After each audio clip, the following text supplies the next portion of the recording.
Okay, so we're trying to figure out how many solutions does this equation have. And this one, I haven't really done it, most likely has one solution. But I'll show you the cases where you might have more than one solution or no solution. First, let's solve the equation.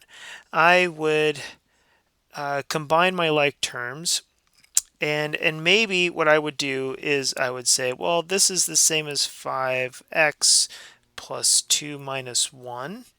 And 2 minus 1, this part right here, is just plus 1. So that left-hand side is 5x plus 1.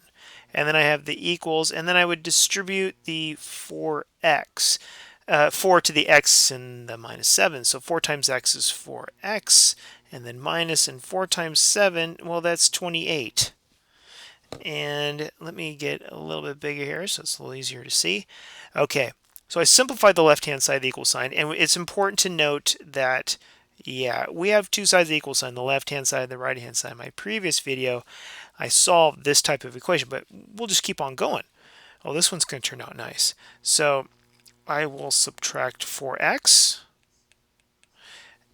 and I end up getting, I'm collecting all the x's on the left-hand side. This is 0 x's here, but what happened is I have all my x's on the left-hand side.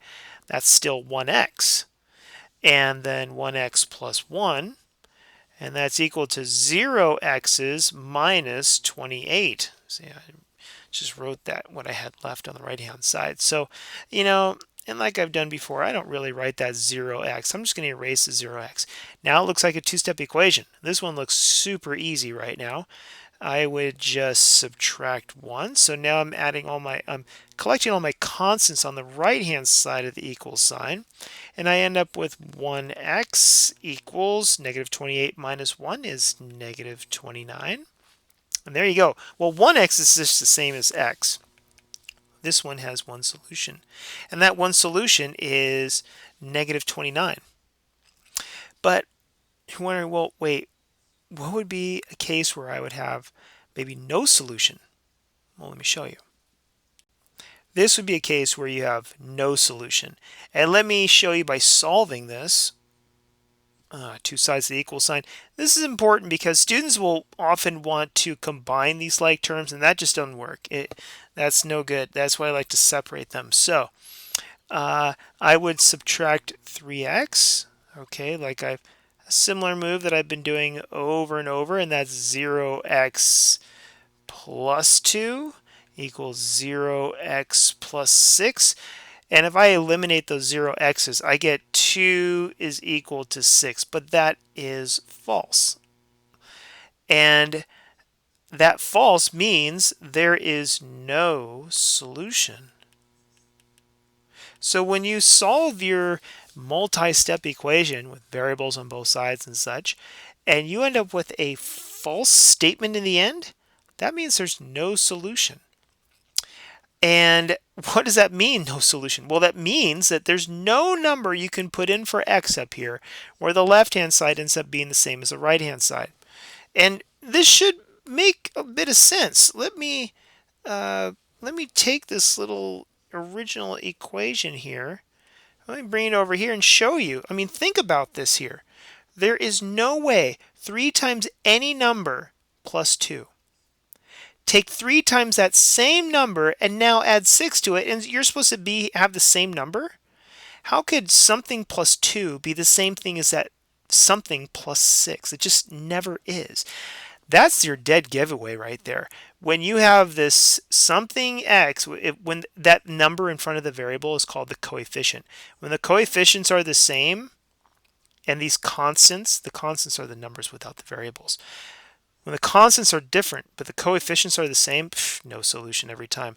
Or you can just solve it and you end up with a false statement that's no solution. Or you could have something like this. What if I had 3x plus 2, okay, equals 3x plus 2? Oh, well, if you solve this, once again, you subtract 3x. you get 0x plus 2 equals 0x plus 2. Forget the 0x's, you can drop them. You get 2 equals 2. You get a true statement. So that means there's an infinite number of solutions. And what does that mean? Well, it means that you can put anything you want in for x now. It's the opposite of the other one. Anything works. Any single number. As long as you put the same number in for x, the left-hand side is going to be the same as the right-hand side.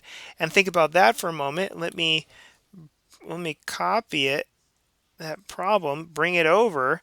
Well, of course this should make sense because 3 times anything, 3 times 1 plus 2 is going to be the same thing as 3 times 1 plus 2. So in fact, what I should do is I should get rid of this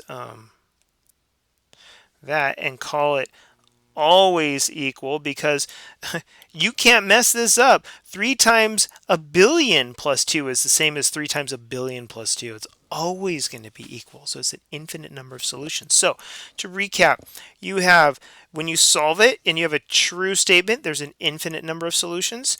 If you solve it and you get a false statement, there is no solution to that equation.